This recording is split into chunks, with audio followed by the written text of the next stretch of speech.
Alhamdulillah, wassalatu wassalamu ala Rasulillah Sayyidina Muhammad ibn Abdillah wa ala alihi wa sahbihi wa man wala wa la hawla wa la quwwata illa billah, amma ba'd. Hadirin mukarramin, ma'asyiral ulama al-fudala, ma'asyiral asatidzah al-kurama, bapak-bapak, ibu-ibu, hadirin hadirat yang dirahmati oleh Allah.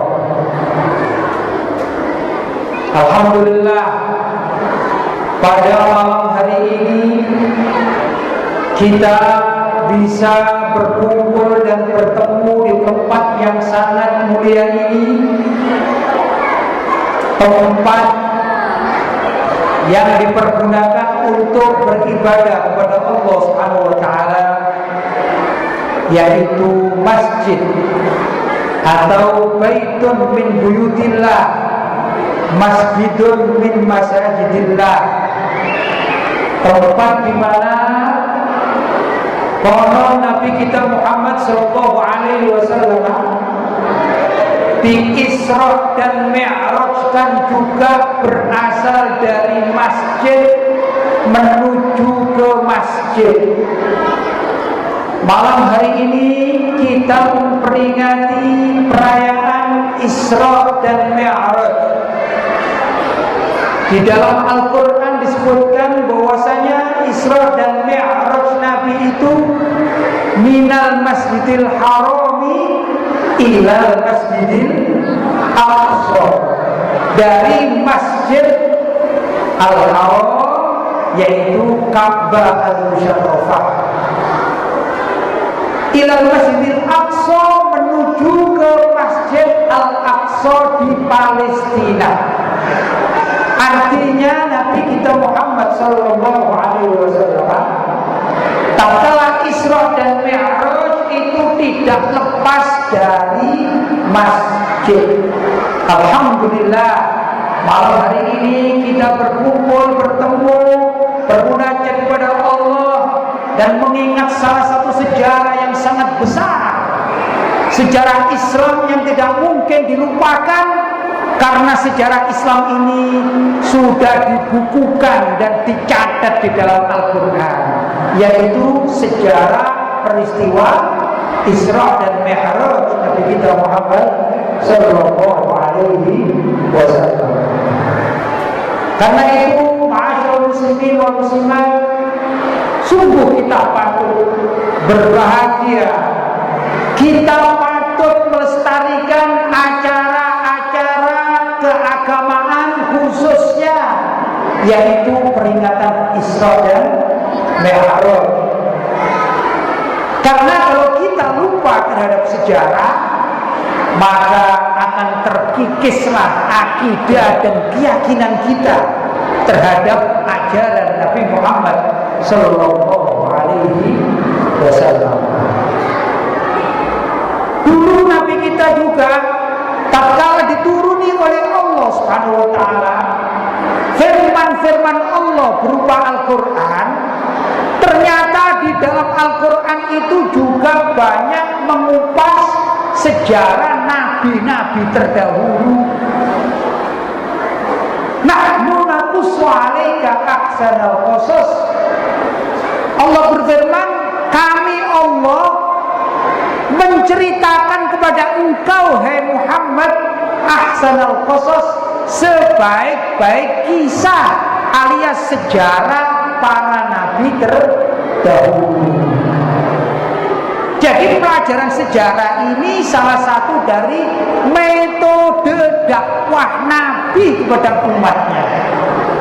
Maka kalau kita tidak mengenal metode dakwah Nabi, yang salah satunya itu menggunakan metode hikayat, cerita sejarah, maka berkuranglah nilai keislaman kita.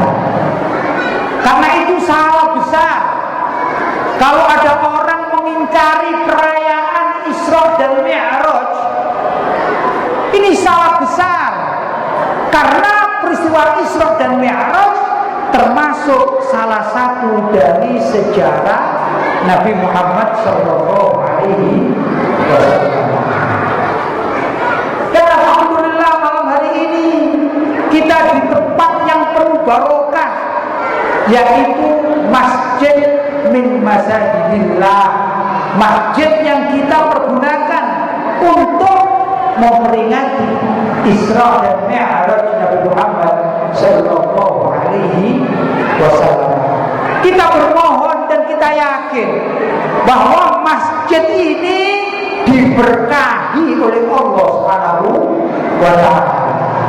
Karena masjid ini diberkahi, maka masjid ini menjadi makmur. Masjid ini banyak kegiatan-kegiatan keislaman. Sekian banyak ini masyarakat yang datang guna untuk memakmurkan masjid. Alhamdulillah. Alhamdulillah. Ini berarti keberkahan, barokah. Demikian juga barokah itu orang diturunkan oleh Allah Subhanahu wa Ta'ala dalam peristiwa Isra dan Mi'raj Nabi kita Muhammad Sallallahu Alaihi Wasallam. Ayatnya tadi dibacakan oleh qori kita, alladzi barakna haulahu. Tadi ayat dibacakan, artinya subhanalladzi asra bi 'abdihi lailan, maha suci Allah yang mengisrakan Nabi kita Muhammad Sallallahu Alaihi Wasallam bi 'abdihi, yang saat itu Nabi kita dijadikan hamba Allah yang sangat mulia.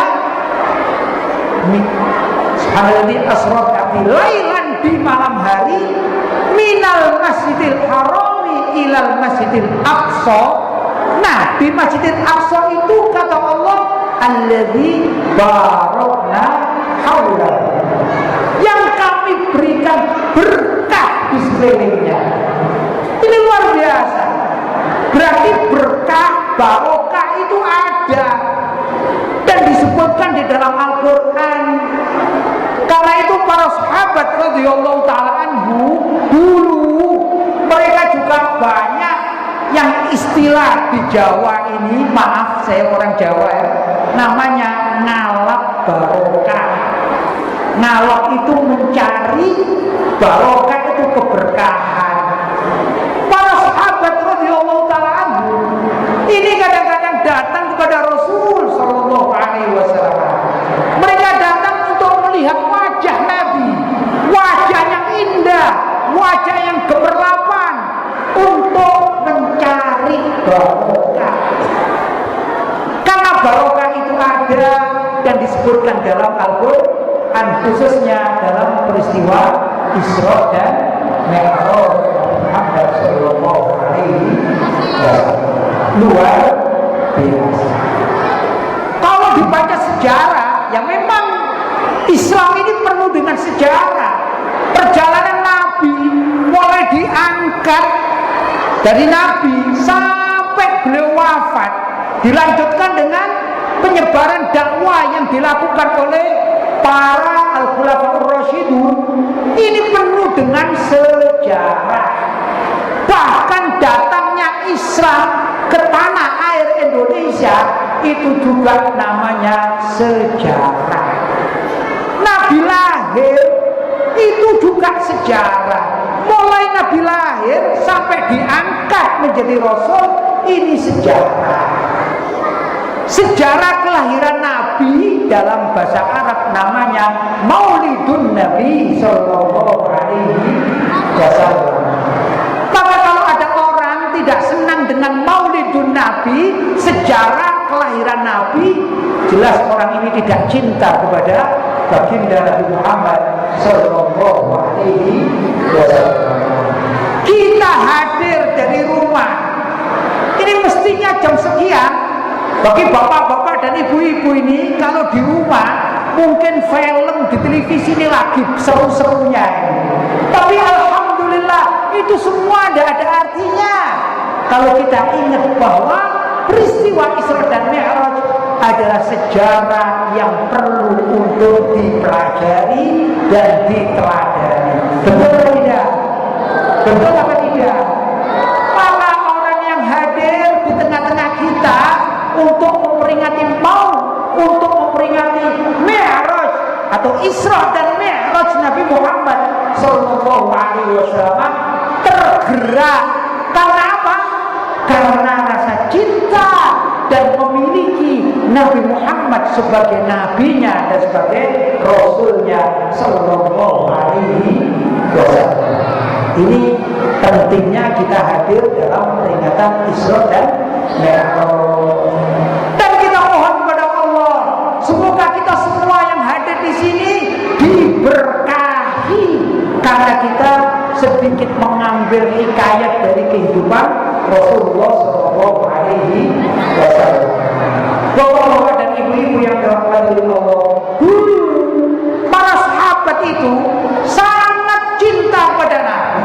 Sahabat-sahabat itu tidak pernah meninggalkan Nabi sendirian, tidak pernah membiarkan Nabi hidup sendirian, tidak. Di antara mereka mulahadhah, selalu perhatian pada kehidupan Nabi. Sampai-sampai banyak riwayat hadis yang menerangkan tatkala Nabi Muhammad melakukan pekerjaan biasa sebagai manusia, contohnya tatkala Nabi Muhammad potong rambut, ini kan pekerjaan manusia umum pada umumnya. Kalau beliau Nabi kita Muhammad Sallallahu Alaihi Wasallam potong rambut, maka rambutnya Nabi yang jatuh itu dipungut oleh para sahabat. Kenapa? Karena para sahabat kepingin mendapatkan barokah dari rambutnya Nabi Muhammad Sallallahu Alaihi Wasallam. Luar biasa para sahabat. Itu tidak bisa dikatakan apa kamu kau mencari rambutnya Nabi. Apa artinya sebatang rambut, seutas rambut? Oh, nilainya adalah mencari keberkahan dari junjungan kita Nabi besar Muhammad Sallallahu Alaihi Wasallam. Dan rambut Nabi ini sampai sekarang masih dipelihara. Alhamdulillah, saya pernah ke Turki, saya melihat di museum Topkapi itu di sana ada rambut Nabi yang masih terpelihara. Kenapa demikian? Ini karena umat Islam sangat peduli terhadap segala sesuatu yang dinisbatkan kepada Rasulullah Sallallahu Alaihi Wasallam. Pernah dengar enggak kita tentang seorang sahabat yang namanya menggetarkan dunia?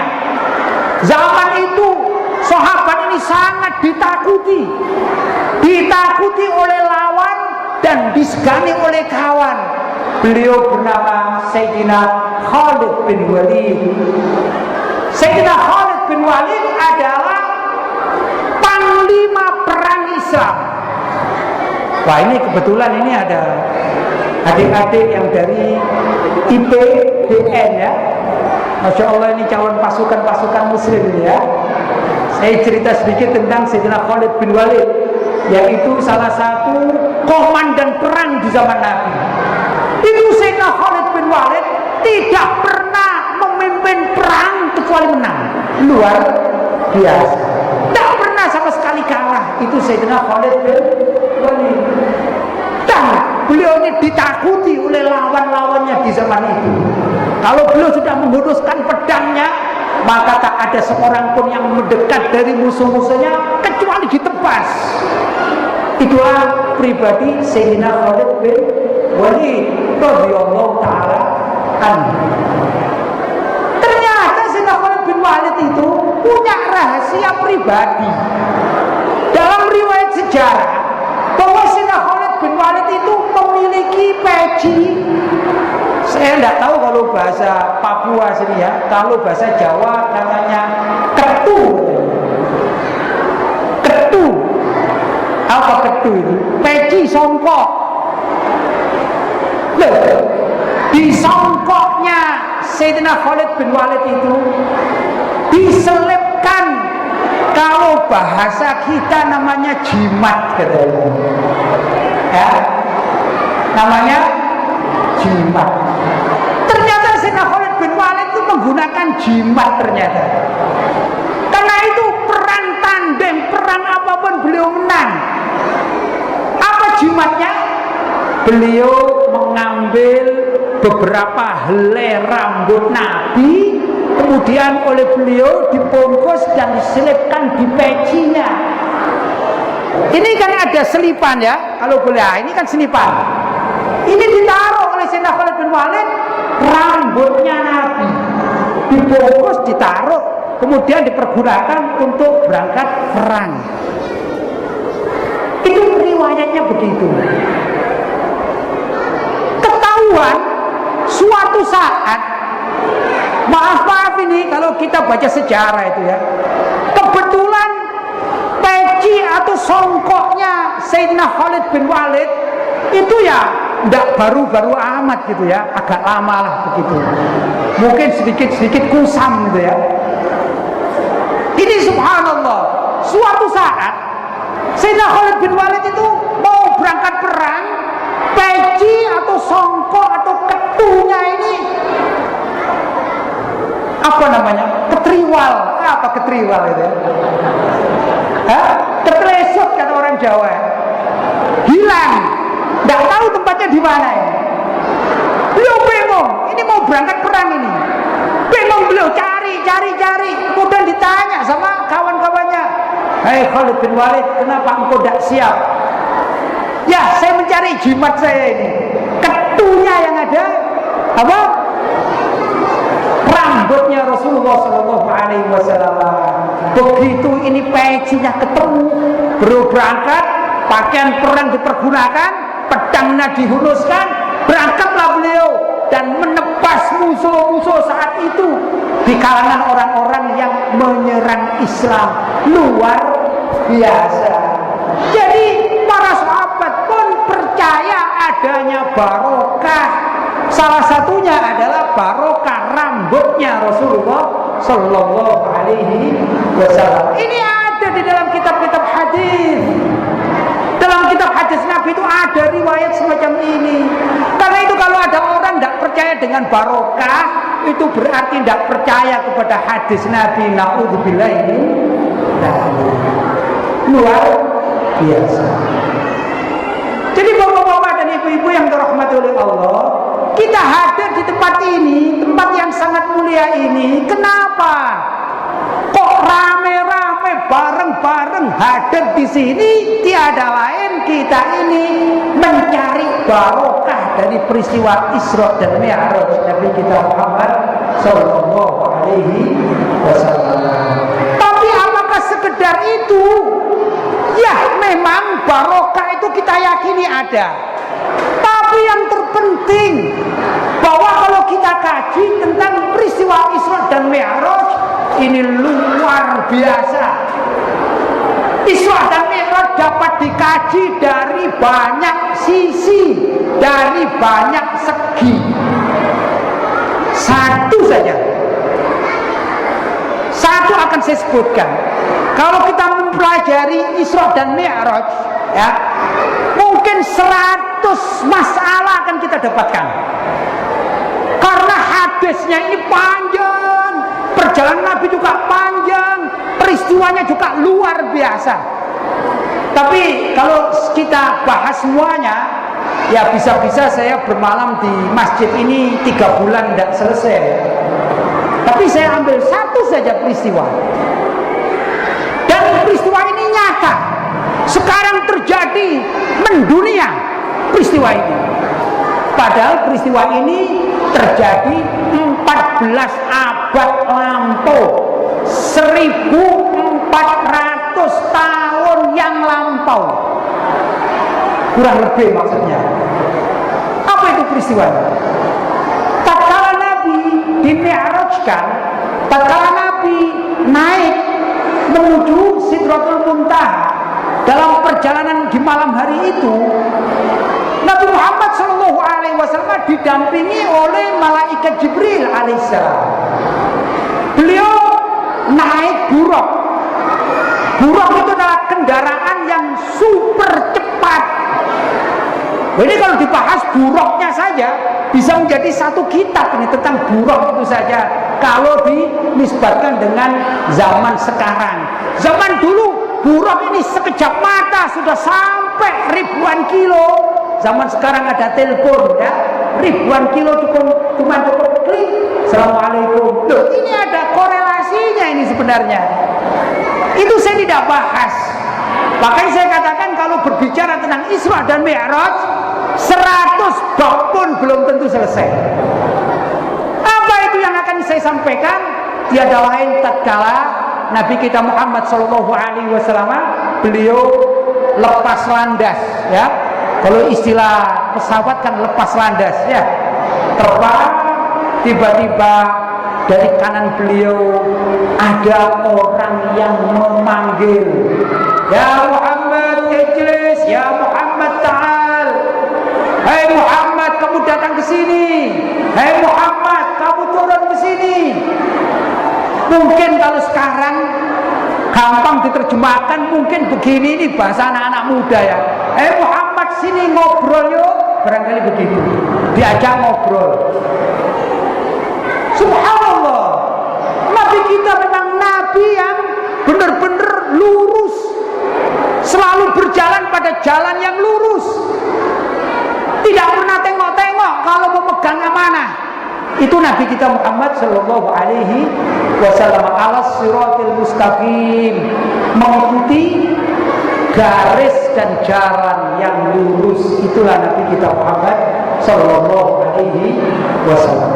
Nabi kita tak tengok, walaupun dipanggil-panggil, "Hei Muhammad, sini kau. Hei Muhammad, ta'al ijlis. Hei Muhammad." Mungkin kalau sekarang, "Ayo kita ngopi," barangkali begitu ya. Tapi Nabi Muhammad terus. Kenapa Pak terus? Karena Nabi Muhammad dipanggil oleh Allah Subhanahu wa Ta'ala. Mungkin beda dengan zaman sekarang ya. Sekarang kalau ada anak muda mempunyai seorang ayah, dipanggil sama ayahnya, ini si anak masih di lapangan misalnya, si ayah sangat perlu dengan anaknya, "Tolong panggilkan anakku." Maka si anak dikatakan, "Kamu dipanggil bapakmu, pulang segera." Nah, di perjalanan kok dipanggil sama kawannya, "Sini dulu, ini loh, enak ngopi-ngopi dulu ya." Mungkin apa yang terjadi, si anak akan ikut ngobrol dulu, barangkali gambarnya begitu ya. Tapi Nabi Muhammad tidak. Nabi Muhammad terus lurus. Kata malaikat Jibril, "Amshi, kamu pergi Muhammad terus, jalan terus, jangan tengok." Subhanallah, Nabi kita tak tengok panggilan yang dari kanan itu. Setelah suara itu mulai semilir-semilir tak dengar, mulailah Nabi Muhammad ini bertanya, "Ya Jibril, wa man zaka?" Hai Jibril, siapa itu yang panggil-panggil tadi? Apa kata malaikat Jibril? "Daka da'il Yahud." Yang panggil-panggil kamu tadi itu adalah tokoh-tokoh Yahudi. Untung kau Muhammad tidak tengok, untung kau Muhammad tidak turun, untung kau Muhammad tidak ikut ngobrol. Andai kata engkau berhenti, andai kata engkau turun, andai kata engkau ikut ngobrol, tahawwadat ummatuka, kelak umatmu ini akan banyak yang menjadi Yahudi, kata malaikat Jibril alaihi salam. Bapak-bapak dan ibu-ibu yang dirahmati oleh Allah, alhamdulillah Nabi kita tidak menengok. Alhamdulillah Nabi kita terus jalan lurus. Loh, kok Nabi kita jalan lurus? Tapi luar biasa, umat Nabi Muhammad zaman sekarang banyak enggak yang terkena pemikiran-pemikiran Yahudi? Banyak apa tidak? Yang terpengaruh dengan kebiasaan Yahudi banyak apa tidak? Zionisme internasional itu mereka bekerja, benar-benar bekerja untuk mempengaruhi agar taat dan tunduk kepada Zion atau orang-orang Zionis Yahudi. Negara Amerika yang dikatakan negara adidaya, negara yang besar, negara yang memiliki kekuatan sangat super dan superhero, barangkali demikian. Ternyata Amerika itu kalah dan taat kepada orang-orang Yahudi di Israel. Takut Amerika ini, tidak bisa berkutik. Karena itu Amerika sendiri di dalam politik dunia menghadapi masyarakat internasional mempunyai standar ganda. Kalau kepada Israel itu tidak berani, Amerika ini menyerang Israel tidak berani. Tapi kepada negara-negara yang lain, khususnya negara Islam, mereka salah sedikit saja, misalnya dituduh mempunyai produk uranium yang besar misalnya ya, macam dulu Irak. Apa yang terjadi? Maka oleh Amerika dibombardir itu negara Irak di zaman siapa? Saddam Hussein, kita masih ingat. Tapi sama-sama membahayakan Amerika. Kalau yang berbuat itu Israel, maka Amerika bungkam 1000 bahasa karena takut kepada dominasi Israel alias orang-orang Zionisme. Di Israel itu ada satu bukit yang namanya Bukit Zion. Bukit Zion itu tempat berkumpulnya pemikir-pemikir Yahudi. Mereka yang membuat strategi-strategi menghancurkan dunia.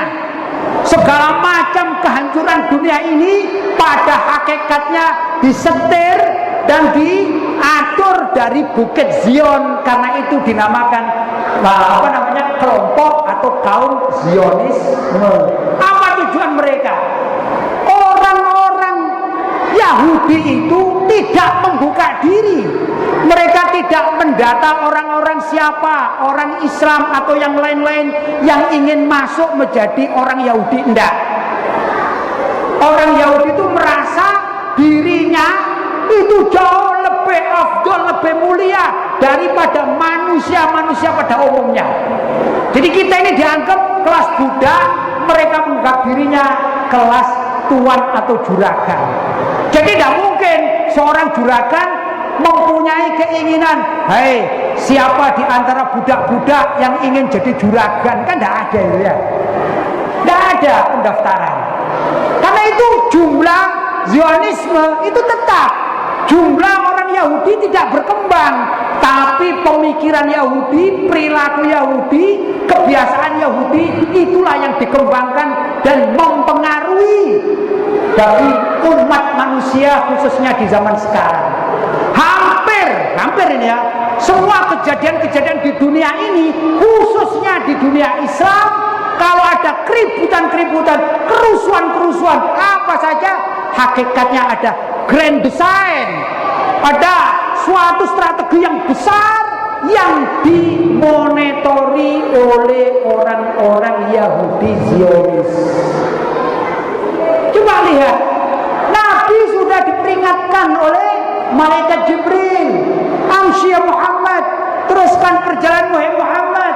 Alhamdulillah, Nabi tidak tengok kepada panggilan-panggilan tadi itu yang dikatakan oleh malaikat Jibril.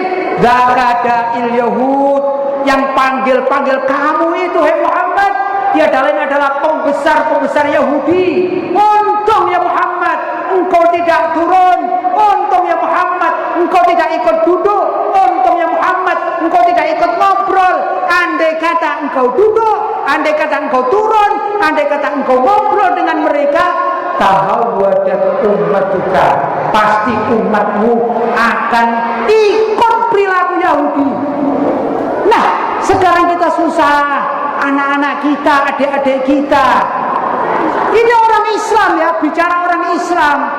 Saya tidak tahu kalau di Jayapura ini ya. Kalau di Jawa itu banyak ini. Apa? Namanya ini Masya Allah, kadang namanya Muhammad Salim. Ini kan orang Islam, tapi pakai tende. Ya? Rambutnya kadang-kadang dikasih merah, putih, hijau ya. Kayak John Banting gitu ya. Apa itu perilaku siapa? Ini tiada lain mengikuti kebiasaan orang-orang Yahudi. Kozak namanya. Potongan kozak itu adalah potongan Yahudi. Apa itu? Biasanya maaf ya, di sini ada rambutnya, sebelahnya nggak ada rambutnya, seleret-seleret begitu. Ini potongan kozak dulu menjadi kebiasaan bangsa Yahudi. Banyak enggak anak-anak kita yang terjerumus macam itu.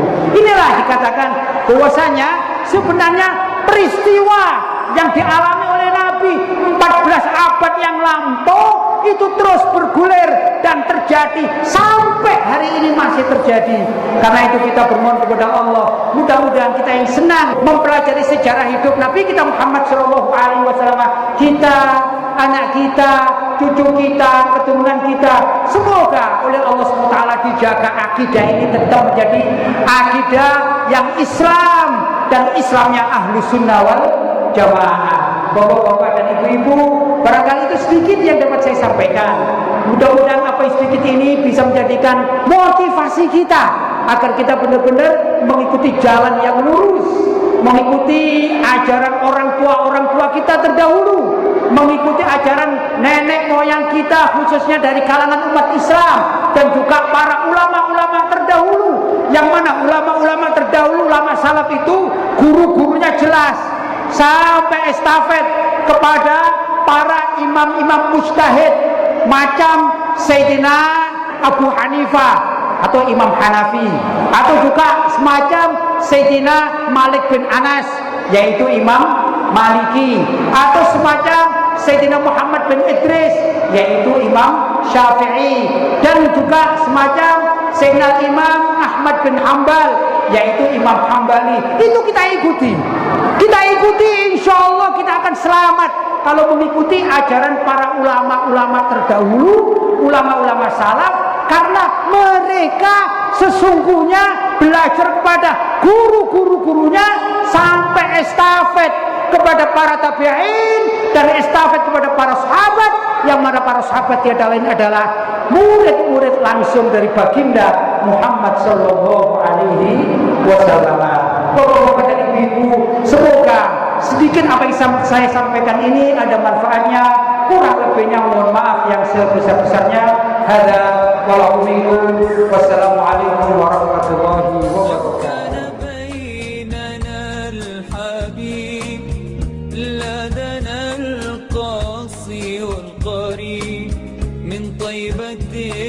قبل المغيب طالبا قرب الحبيب بقربه